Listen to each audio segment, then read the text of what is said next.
Yuk. Assalamualaikum warahmatullahi wabarakatuh. Waalaikumsalam warahmatullahi wabarakatuh. Selamat siang. Berjumpa lagi di pembelajaran administrasi umum. Seperti biasa kita akan mengadakan DKU, diskusi kuliah umum. Adapun narasumber kita yaitu kelompok 8, siapa saja? Ada Mbak Taulista, Mbak Tiara Abel, Mbak Tirza Atta, dan Mbak Zahra.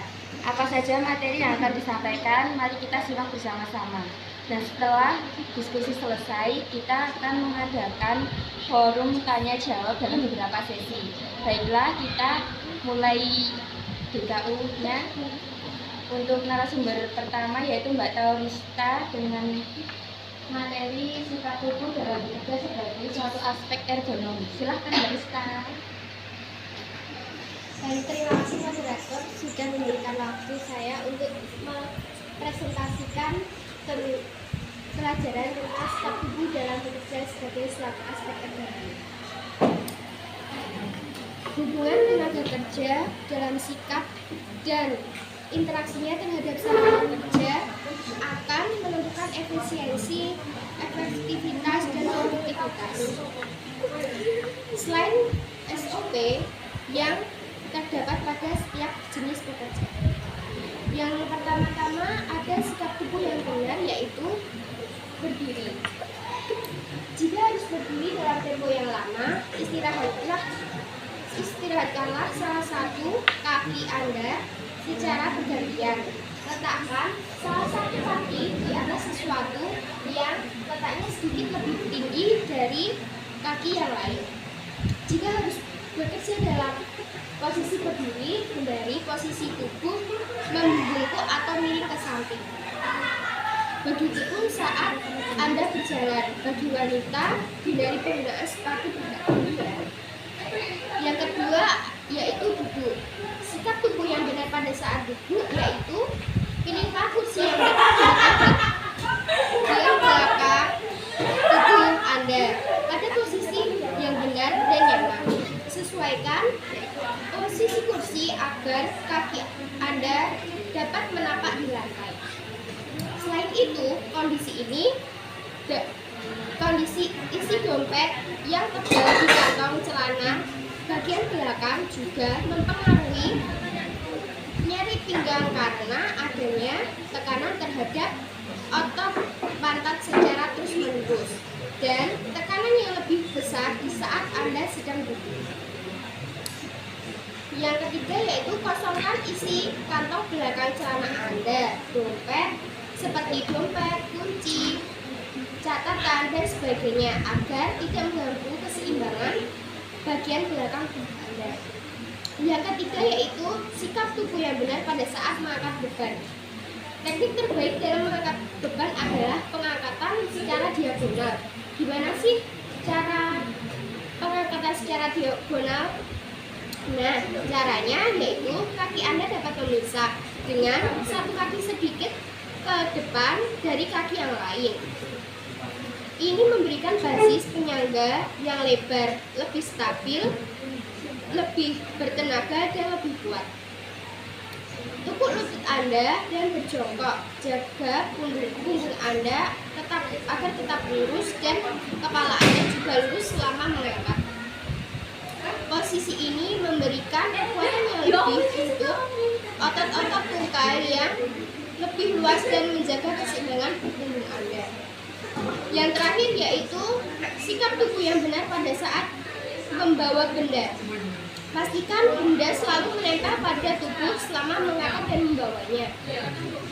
Ketika membawa suatu benda, gunakan postur yang tepat yaitu berdiri tegak. Jangan terlalu membungkuk ketika berjalan.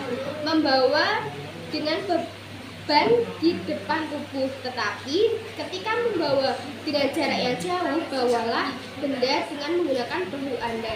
Dan jika benda terlalu berat, carilah bantuan. Jangan mendadak berhenti selama Anda mengangkat dan jangan memutar atau menyamping. Ini adalah kebiasaan buruk yang menyebabkan tekanan yang lebih untuk punggung Anda, terutama ketika mengangkat secara berulang-ulang dan akan menyebabkan cedera yang serius nantinya. itu saja presentasi dari saya tentang sikap tubuh dalam bekerja sebagai suatu aspek ekonomi. Kurang lebihnya saya mohon maaf. Wassalamualaikum warahmatullahi wabarakatuh. Waalaikumsalam warahmatullahi wabarakatuh. Terima kasih Mbak Taurista. Selanjutnya narasumber kita yaitu Mbak Tiara Ambel dengan materi penerapan ergonomi. Silakan Mbak Tiara. Terima kasih moderator atas waktu yang diberikan kepada saya. Saya di sini akan menjelaskan tentang penerapan ergonomi. Ergonomi itu secara singkat dapat dikatakan bahwa penyesuaian tugas pekerjaan dengan kondisi tubuh manusia untuk menurunkan stres yang akan dihadapi. Upayanya antara lain berupa menyesuaikan ukuran tempat kerja dengan dimensi tubuh agar tidak melelahkan, pengaturan suhu, cahaya, dan kelembapan bertujuan agar sesuai dengan kebutuhan tubuh manusia. Kemudian ada ruang lingkup, ada 8. Yang pertama itu teknik, yang kedua ada fisik, ketiga pengalaman psikis, keempat anatomi, utamanya yang berhubungan dengan kekuatan dan gerakan otot dan persendian. Yang kelima antropometri, yang keenam sosiologi, ketujuh psikologi, terutama berhubungan dengan temperatur tubuh, oksigen uptake, pulse, dan aktivitas otot. Yang ke-8 desain. Di sini juga ada manfaat ergonomi. Manfaat ergonomi di tempat kerja baik berupa gerakan berulang, posisi kerja yang tidak nyaman, mengangkat beban berat lambat laun, akan menimbulkan keluhan nyeri otot, myalgia, nyeri punggung, low back pain, bahkan cedera atau kecacatan pada sistem otot dan rangka. Manfaat ergonomi juga dapat dicapai melalui pekerja lokal yang telah beradaptasi dengan lingkungan kerja, analisa proses kerja perorangan, penilaian kapasitas dan kemampuan pekerja, menyeimbangkan tugas yang menurut fisik dan mental pekerja dengan merancang tempat kerja yang baik, dan yang terakhir meningkatkan manajemen organisasi secara keseluruhan. Lalu ada gangguan kesehatan. Gangguan kesehatan akibat pajanan ergonomi di tempat kerja dapat berupa: yang pertama timbulnya kelelahan kerja, yang kedua timbulnya penyakit akibat kerja, dan yang ketiga timbulnya kecelakaan kerja. Sekian presentasi dari saya, kurang lebihnya mohon dimaafkan. Wassalamualaikum warahmatullahi wabarakatuh. Selanjutnya narasumber kita yaitu Mbak Tirza Atta dengan materi cara mengurangi waktu luang dengan latihan dan pendidikan. Silahkan Mbak. Terima kasih kepada moderator atas waktu dan tempat yang telah disediakan. Di sini saya akan menjelaskan tentang cara mengurangi waktu luang biaya pelatihan dan pendidikan. Apakah kalian tahu cara mengurangi waktu luang? Ketika seseorang melakukan aktivitas saat waktu luang, hal tersebut dapat membantu mengurangi perasaan depresi sehingga membantu meningkatkan kesehatan fisik, sosial, dan kognitif. Mengurangi waktu luang bisa dilakukan dengan beberapa cara. Yang pertama, menghabiskan waktu bersama keluarga. Yang kedua, melakukan hobi yang disukai. Yang ketiga, mengikuti kursus dan pelatihan online. Yang keempat, membersihkan rumah. Biaya pelatihan dan pendidikan. Pelatihan dan pendidikan adalah sebuah rangkaian kegiatan yang mengutamakan pengetahuan, keterampilan, dan peningkatan sikap seseorang dalam melaksanakan tugasnya. Caranya yaitu yang pertama objektif planning anggaran. Saat mempersiapkan anggaran operasional, Anda harus memiliki tujuan utama yang akan menjadi inti rencana tahunan. Yang kedua yaitu rencana prioritas program. Rencana program prioritas dengan detail dan matang, sebab kesalahan dalam perencanaan program akan sangat mempengaruhi hasil yang ingin dicapai. Sekian dari saya. Wassalamualaikum warahmatullahi wabarakatuh. Narasumber kita yang terakhir yaitu Mbak Zahra dengan materi cara membuat lingkungan kerja yang nyaman. Silakan Mbak Zahra. Terima kasih narasumber telah memberikan saya waktu untuk menjelaskan cara membuat lingkungan kerja yang nyaman. Yang pertama, berikan dukungan dan letakkan goals dan realistis. Lingkungan kerja yang nyaman tidak hanya terpaku pada ruangan yang nyaman atau prospek kerja yang menjamin, namun suasana yang sangat terbatas ini justru akan mendorong produktivitas meningkat. Pasalnya, pada saat karyawan dapat berbagai ide dan saling menghargai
Baik, itu adalah materi-materi yang disampaikan oleh narasumber kita hari ini. Saatnya kita membuka forum tanya jawab. Saya buka 4 penanya untuk masing-masing kelompok 1, 2, 3, dan 4. Saya mulai dari kelompok 1, silahkan.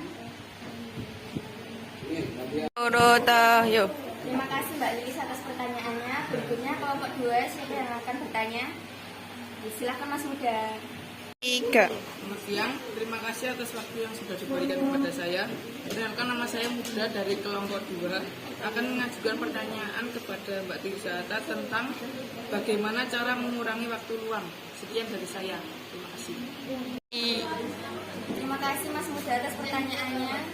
Berikutnya untuk kelompok 3, siapa yang akan bertanya? Silahkan Mbak Nadila. Selamat siang, terima kasih atas waktu yang telah diberikan kepada saya. Perkenalkan, nama saya Nadila Nurafifah dari kelompok 3 akan mengajukan pertanyaan kepada Mbak Abel tentang bagaimana cara mengatasi gangguan kesehatan saat bekerja. Demikian pertanyaan dari saya, terima kasih. Terima kasih Mbak Nadila atas pertanyaannya. Berikutnya kelompok 4, siapa yang akan bertanya? Silahkan Mas Kordi. Assalamualaikum warahmatullahi wabarakatuh. Terima kasih atas waktu yang telah diberikan kepada saya. Sebelumnya, perkenalkan, nama saya Dian Jalagila Safik. Saya perwakilan dari kelompok 4 akan mengajukan pertanyaan kepada Rista, yaitu tentang bagaimana cara melakukan sikap tubuh dalam bekerja. Sekian pertanyaan saya. Wassalamualaikum warahmatullahi wabarakatuh. Terima kasih Mas Kordi atas pertanyaannya. Selanjutnya saya serahkan kepada narasumber untuk menanggapinya. Silahkan.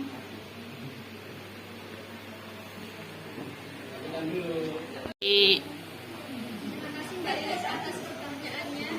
Saya jawab cara membuat minuman yang nyaman, yaitu beri dukungan dan terdapat goals yang realistis. Kedua, ciptakan community minjem bahan kerja. Ketiga, perhatikan kejayaan kantor. Dan 4, tingkatkan komunikasi. Terima kasih kepada Mas Muda atas pertanyaan yang telah diberikan. Di sini saya akan menjawab tentang bagaimana cara mengurangi waktu luang. Yang pertama yaitu bisa menghabiskan waktu bersama keluarga.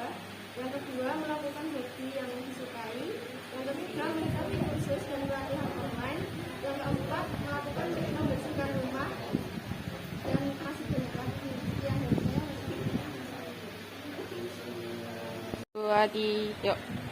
Sebelumnya terima kasih Mbak Najila atas pertanyaannya, yaitu bagaimana cara mengatasi gangguan kesehatan saat bekerja. Di sini saya akan menjawab pertanyaan Mbak Najila.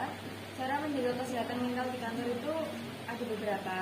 Yang pertama, bisa seimbangkan hidup dan pekerjaan. Kemudian bisa berlatih berpikir positif. Ketiga, bisa berbuat baik di tempat kerja. Kemudian menjalani pola hidup sehat.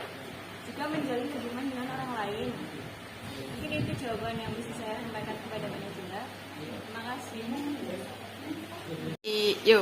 Terima kasih kepada Mas Okian telah menanyakan bagaimana sikap tubuh dalam bekerja yang benar. Jika harus bekerja dalam posisi berdiri, hindari posisi tubuh membungkuk atau miring ke samping. Begitupun di saat Anda berjalan. Bagi wanita, sebaiknya hindari menggunakan sepatu berhak tinggi.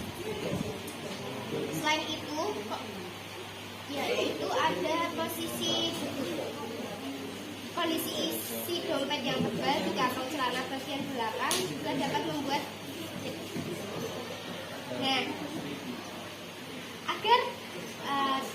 agar bisa duduk dengan nyaman, yaitu dapat kosongkan isi kantong belakang yang berupa misal ada dompet, kunci, catatan dan sebagainya agar tidak mengganggu keseimbangan bagian belakang tubuh Anda.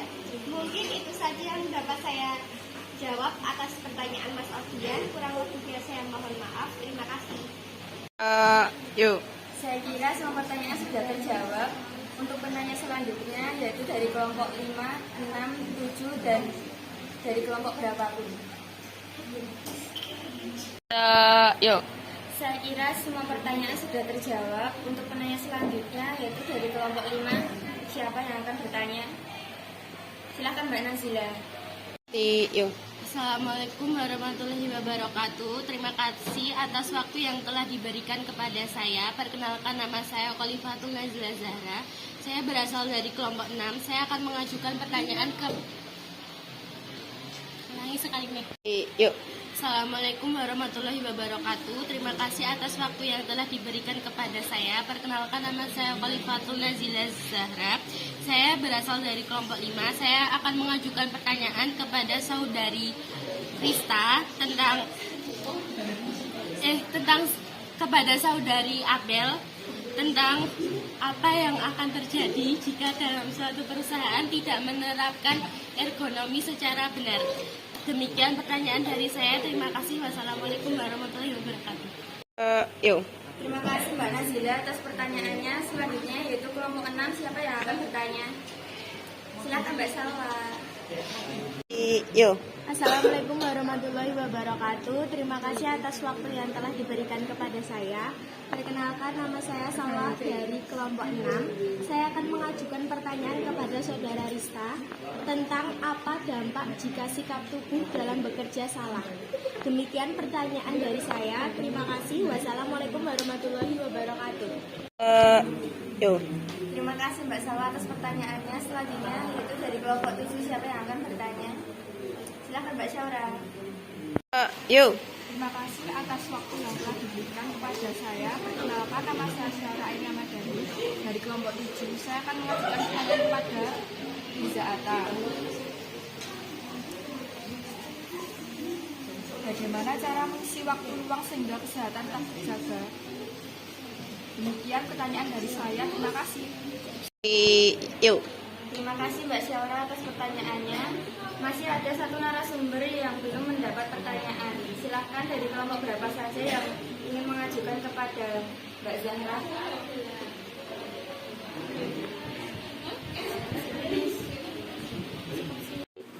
Selamat siang, terima kasih atas waktu yang telah diberikan kepada saya. Perkenalkan, nama saya Niken Bisa Putri dari kelompok 4. Akan mengajukan pertanyaan kepada Mbak Zahra. Faktor apa saja yang perlu diperhatikan untuk mewujudkan lingkungan kerja yang ideal? Terima kasih Mbak Niken atas pertanyaannya. Selanjutnya saya serahkan kepada narasumber untuk menanggapi pertanyaannya. Silahkan. Terima kasih kepada Mbak Salwa telah memberi pertanyaan kepada saya. Di sini saya akan menjawab pertanyaan yang dilontarkan oleh Mbak Salwa. Dan di sini saya memilih untuk menyebutkan bagaimana jika cara duduk saat bekerja tidak baik. Orang-orang yang duduk pada posisi yang kurang tepat, misalnya posisi miring atau bersandar pada salah satu sisi tubuh, akan lebih rentan mengalami ketidakseimbangan pada bagian tonus awal. Akhirnya kondisi ini bisa mengakibatkan skoliosis, yaitu kelainan pada rangka tubuh berupa tulang belakang yang melengkung. Dari itu mungkin sudah cukup untuk menjawab pertanyaan dari Mbak Salwa. Kurang lebihnya mohon maaf. Terima kasih. Terima kasih Mbak Nazila atas pertanyaannya. Saya di sini ingin menjawab pertanyaan dari Mbak Nazila, yaitu apa yang akan terjadi jika dalam suatu perusahaan tidak menerapkan ergonomi secara benar. Jawaban saya di sini, bekerja tanpa menerapkan prinsip ergonomi akan menyebabkan banyak keluhan, seperti kelelahan pada otot, pada rangka, ataupun kelelahan pada mata. Mungkin itu jawaban yang bisa saya jawab. Terima kasih kepada Mbak Syaura atas pertanyaannya tentang bagaimana cara mengisi waktu luang sehingga kesehatan tetap terjaga. Yang pertama, kita dapat mengisi waktu luang dengan cara olahraga, karena hal itu membuat tubuh bergerak dan meningkatkan kekuatan otot. Yang kedua, bisa melakukan istirahat atau tidur, karena tidur juga bisa membantu menjaga fungsi otak. Terima kasih selanjutnya. Terima kasih Mbak Niken atas pertanyaannya. Di sini saya akan menjawab faktor apa saja yang perlu diperhatikan untuk mewujudkan lingkungan kantor yang ideal. Jawabannya yaitu faktor kebersihan lingkungan, sistem pencahayaan, kondisi udara yang baik,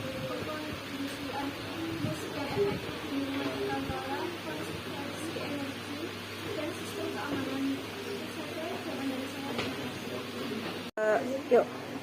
Terima kasih para narasumber. Saya kira semua pertanyaan sudah terjawab. Baik teman-teman, tibalah diskusi saat ini sudah berakhir. Saya harap diskusi selanjutnya berjalan dengan baik. Sekian dari saya. Wassalamualaikum warahmatullahi wabarakatuh. Waalaikumsalam warahmatullahi wabarakatuh.